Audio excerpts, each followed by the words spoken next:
ciclo Brayton. Vamos a poner algunos datos sobre el ciclo Brayton. Vamos a considerar que al inicio el aire fresco tiene estas condiciones: la temperatura, vamos a ponerle así, de 25 grados Celsius, y está a una presión de 2 bar. Vamos a suponer que esas son las condiciones del aire fresco. Luego vamos a considerar que en la cámara de combustión la temperatura a la cual se alcanza, que se llega, o sea, a 1500 grados Celsius. Y por otro lado vamos a considerar una relación de presiones. Vamos a suponer que sea de 12. Vamos a considerar que el compresor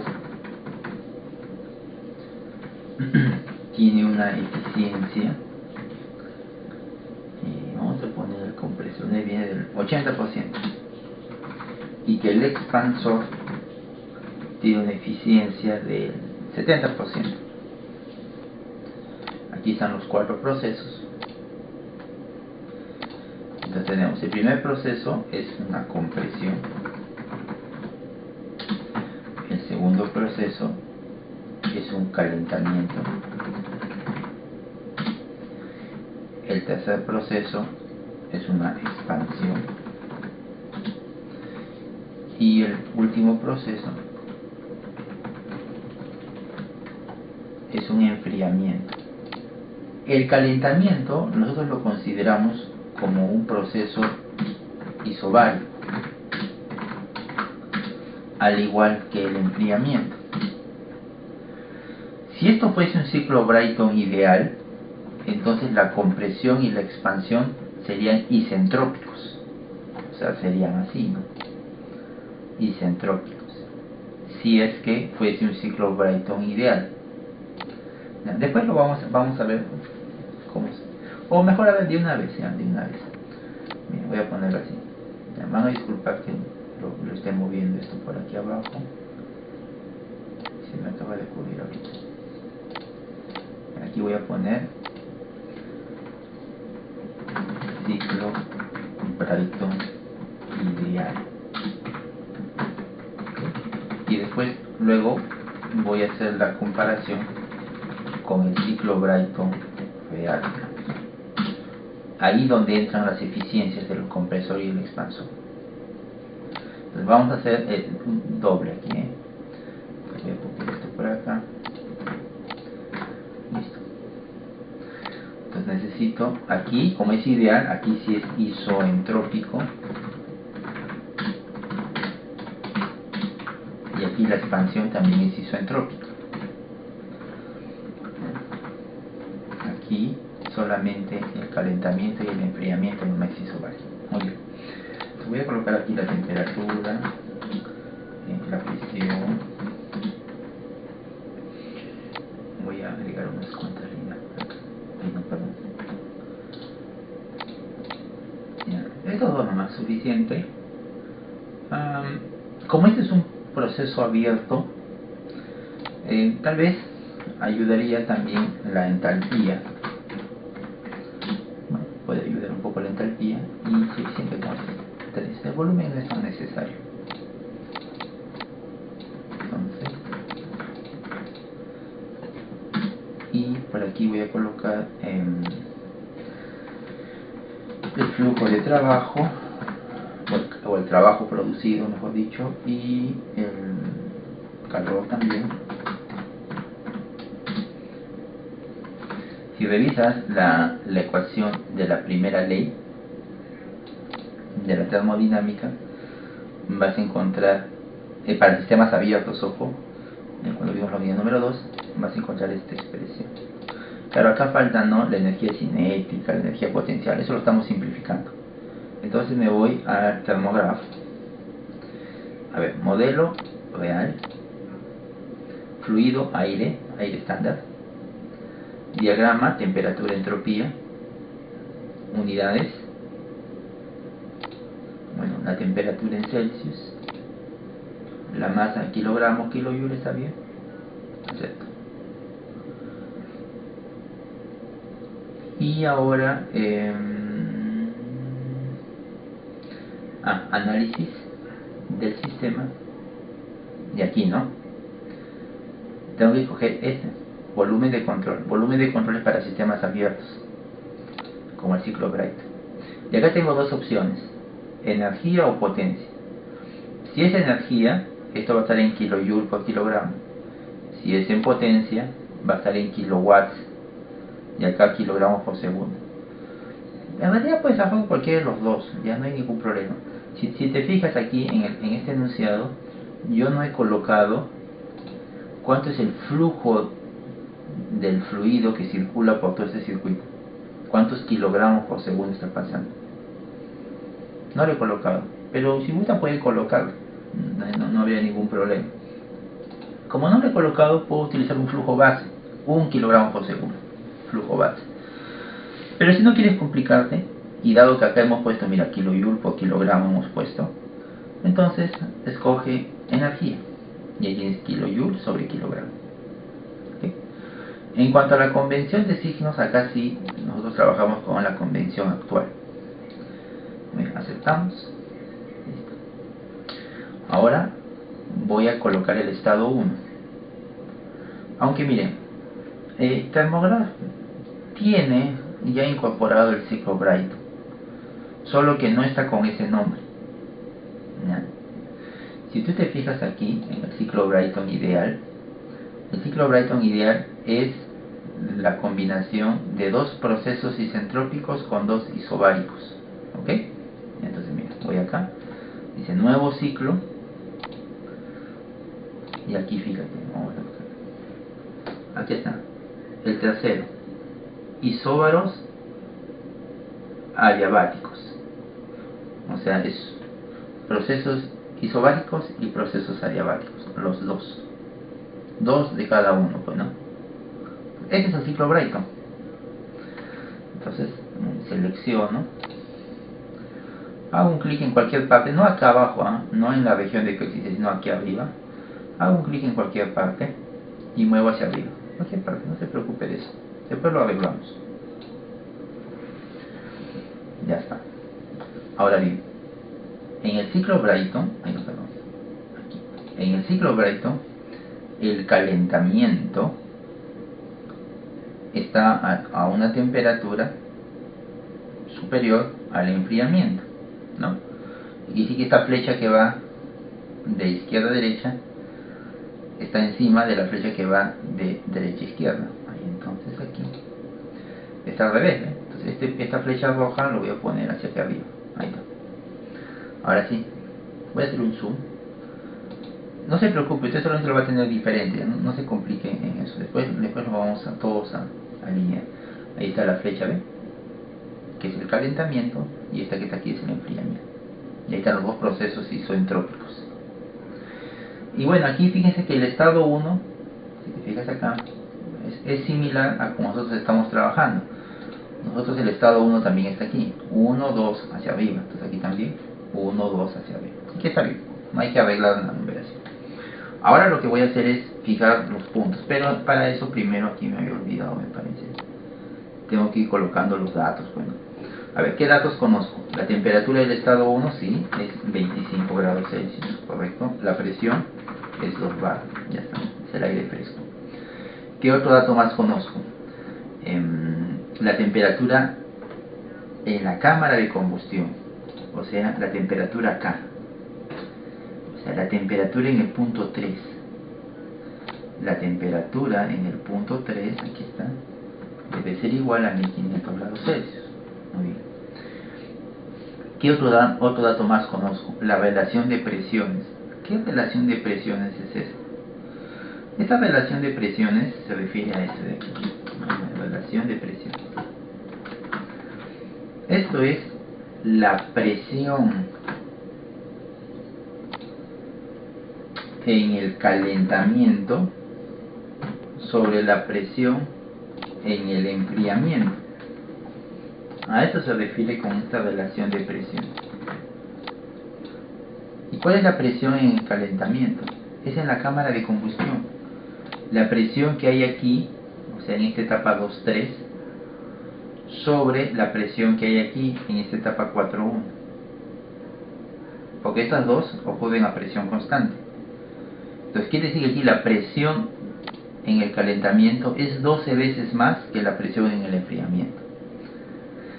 ¿Y cuál es la presión en el enfriamiento? Bueno, vamos a ver. Primero aquí en el estado 1, la temperatura es igual acá, la presión también es igual aquí. Como este es un proceso isobárico, significa que la presión no cambia. Quiere decir que la presión aquí, ¿cuánto es? Pues también es 2 bar. Ya, correcto. Si la presión aquí es 2 bar, es en el enfriamiento, ¿cuánto es la presión en el calentamiento? Sería 24 bar, ¿no? 12 veces el enfriamiento. Entonces la presión aquí debe ser de 24. Entonces voy acá a presión. Va a ser la relación F4 por esta presión. Ya está. 24. Y eso lo copio acá también. ¿Ven? La presión en el calentamiento es 12 veces la presión en el enfriamiento. Esa es la relación de presiones. Y voy a empezar a ver. El estado 1. Empiezo por el estado 1. Aquí está. ¿A qué condiciones debe estar? A una presión de 2 bar. ¿Está? Y a una temperatura de 25 grados Celsius. Ya, eso me movió todito. No importa. Y voy a fijar el punto 1. Ya, este no se va a mover. Ahí chista, se movió la presión. Disculpen. De nuevo. La presión. A ver. Vamos a ver acá.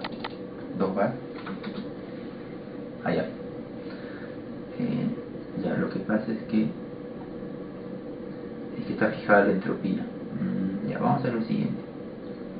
Voy a fijar la presión primero, 2 bar, y voy a mover la temperatura de la 25. Ahora sí. Primero fijé la presión y luego cambié la temperatura y ahora sí voy a fijar todo. Ya, 2 bar y 25. Voy a hacer un zoom por acá. Miren, este punto 1 ya no se va a mover, está fijo ya. Pero me ha movido todo el diagrama, no importa. Esta línea debería estar al otro lado, ¿no? Esto debería estar acá. Ahí, ¿ves? Ahora está tu punto 1 aquí. Ya, no importa, vamos a moverlo por allá. Ya está. Listo. Ya, ahora sí, la línea de calentamiento está arriba y la de enfriamiento está abajo. Listo, ya fijé el punto 1, que es este punto que está aquí. Está fijo. A ver, ¿qué datos puedo sacar de aquí? La entalpía, ¿no? Fíjense, su entalpía es de 456.448. Luego viene el proceso de compresión y la presión debe incrementarse hasta 24 bar. Entonces me voy al estado número 2 y aquí en la presión del estado 2 le voy a poner 24 bar. Lo voy a fijar. Voy a poner presión fija para que no se mueva la presión. 24 bar. Mira hasta dónde lo llevo. Entonces un zoom automático. Ahí está. La presión. A ver, ¿qué temperatura he alcanzado? En el estado 2. Una temperatura de 326.845. Miren. Solo comprimir, hacer la compresión del aire, la temperatura se eleva bastante. Bueno. ¿Qué entalpía tiene? 766.073. Muy bien. Aquí yo ya puedo saber más o menos qué trabajo se ha consumido. Aquí está el trabajo. Ahí está. 309.625 kilojoules por kilogramo. ¿Cuál fue el flujo de calor? 0, porque las compresiones son adiabáticas, son isentrópicas. Por lo tanto, el flujo de calor 0. Correcto. Y miren, la variación de la entalpía, ¿qué va a ser igual? obviamente al trabajo, ¿ves? Variación de entalpía 309.625. Ya terminé el proceso 1-2, la compresión. Ahora voy por el calentamiento isobárico. Esto debe originar una temperatura de 1500 grados Celsius. Entonces me voy aquí al proceso 2-3 y la temperatura del estado 3 lo voy a llevar hasta 1500 grados Celsius. Recuerden que la presión está en 24, ¿ven? Acá la presión 24 grados. Presiono Enter. Hago un zoom automático. Aquí está. Voy a fijar la temperatura del estado 3 para que no se mueva. Listo, ya lo fijé. Y listo. A ver, ¿qué información tengo del estado 3? A ver, vamos a ver. Bueno, su temperatura, su presión ya la conozco. Su entalpía es de 2132.61 kJ por kilogramo. Ahora bien, ¿cuánto trabajo se ha desarrollado en este proceso de calentamiento? Cero. ¿Y cuánto flujo de calor? Aquí está, 1366.54. Evidentemente eso sale como consecuencia de esto, ¿no? A ver, se supone que si resto las entalpías debe darme 1300, ¿no? A ver, voy a restar la entalpía final menos la entalpía inicial, 1366.54. Ahí están. Bueno, eso era para comprobar. Una vez estando en el estado 3, ahora pasamos a la expansión. Esta expansión tiene que darse hasta que la presión baje a 2 bar. Voy a ir aquí al proceso 3-4. Aquí ya está, bueno, 2 bar, ya está listo ya. Así que solamente es cuestión de notar la temperatura, que de 1500 baja a 700.083 con una entalpía de 1175.31 kJ por kilogramo. El flujo de trabajo menos 957.301 y bueno, el consumo de energía cero, el calor cero, ¿no? Y finalmente solamente queda el enfriamiento isobárico, que también ya está acá. ¿Ven? He regresado al estado 1. A ver, entonces, bueno, la entalpía del estado 1 ya también la conocí, estaba por acá. Solamente me falta conocer el flujo de trabajo, que es 0, porque es un enfriamiento isobárico, y el flujo de calor de menos 718.865.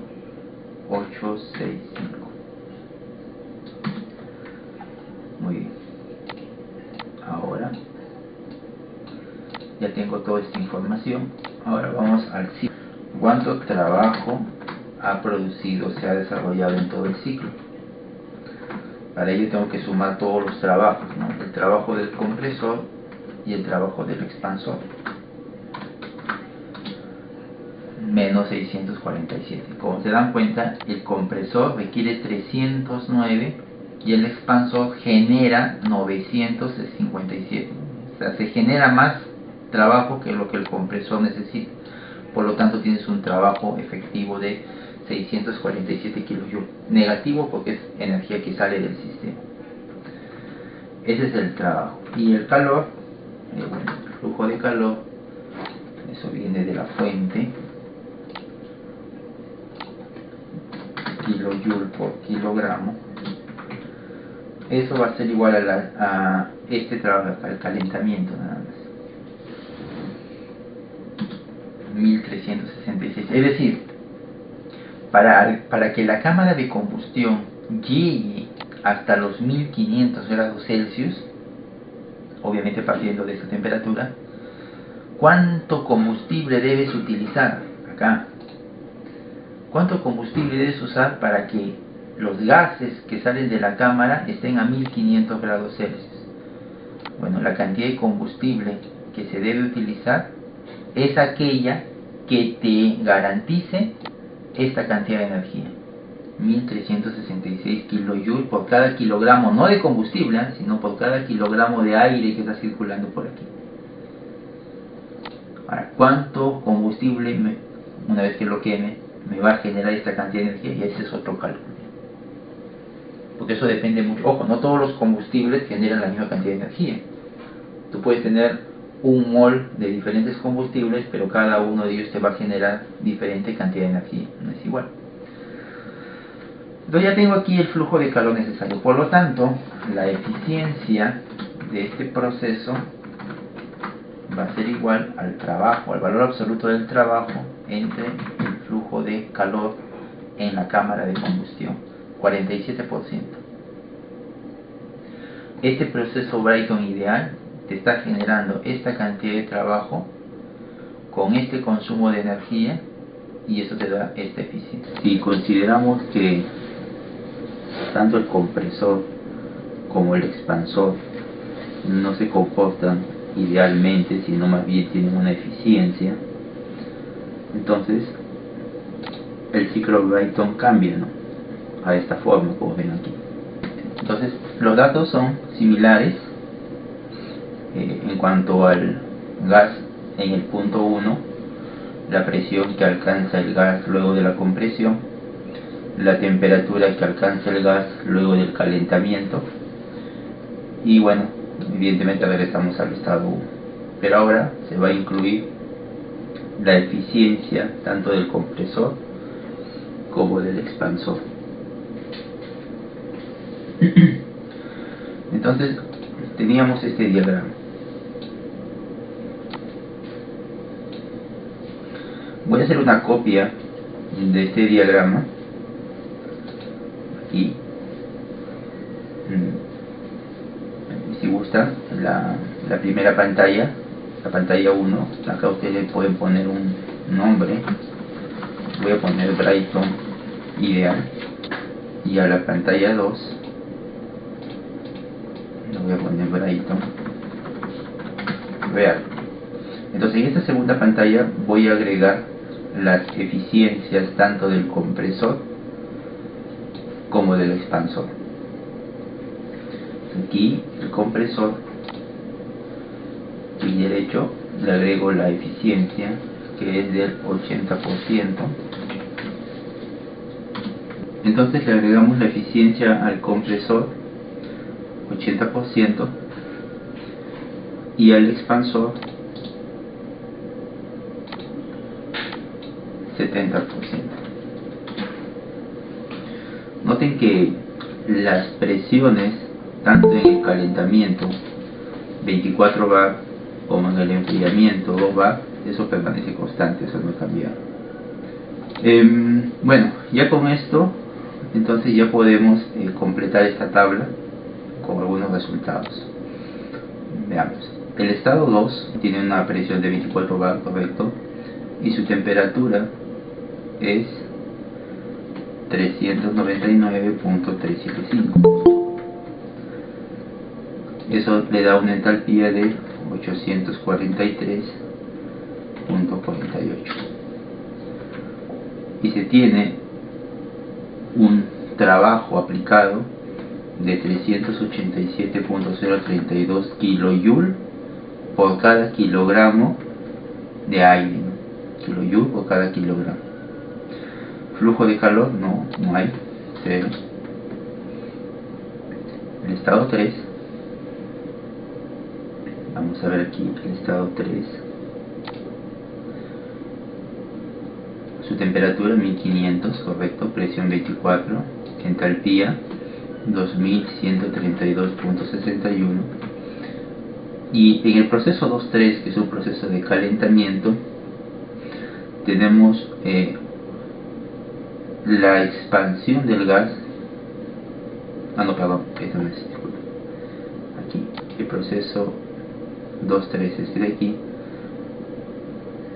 correcto, la entalpía está bien.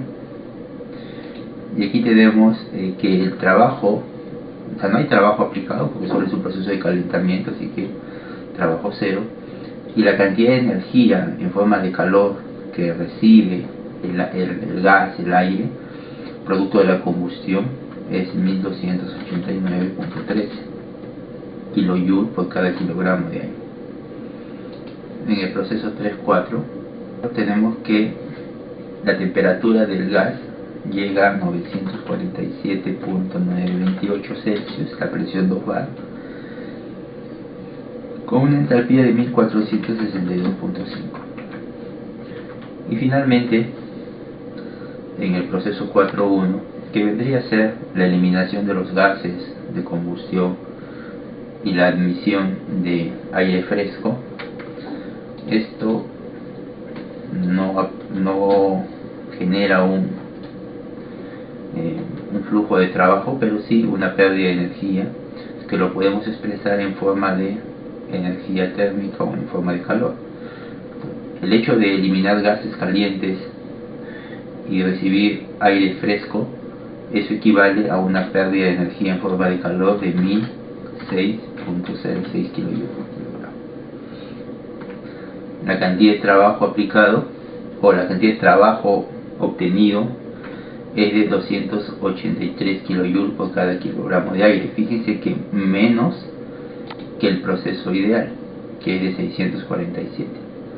En este proceso real, teniendo en cuenta estas eficiencias, solo se genera 283 kJ por cada kilogramo de aire.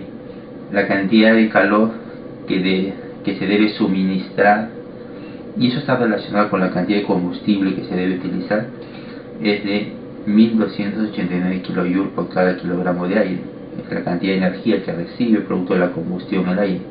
En el proceso ideal era de 1366, un poco menos. Pero a pesar de ello, la eficiencia de este proceso real es del 22%, menos de la mitad de la eficiencia del proceso real, que era del 47%. ¿Se dan cuenta en la diferencia? Fíjense, y eso que solo el compresor y el expansor es lo único que ha cambiado, y su presión, su eficiencia ha bajado de 100% ideal a 80 y 70. Ni siquiera podemos decir que ha bajado a 50% para decir que acá también va a bajar a 50. No es que porque acá baja a 80 que debe bajar un 80%. No es así. Entonces, en este proceso vemos que se está produciendo menos trabajo, ¿no? Hay una menor eficiencia. Aquí lo ideal sería tal vez tener compresores y expansores más eficientes, o hacer algún cambio en el ciclo Brayton. Así como el ciclo Rankine tiene algunas opciones en donde uno puede modificar el ciclo de tal manera que se pueda mejorar la eficiencia, algo similar ocurre también en el ciclo Brayton. También existen modificaciones que buscan mejorar la eficiencia del ciclo.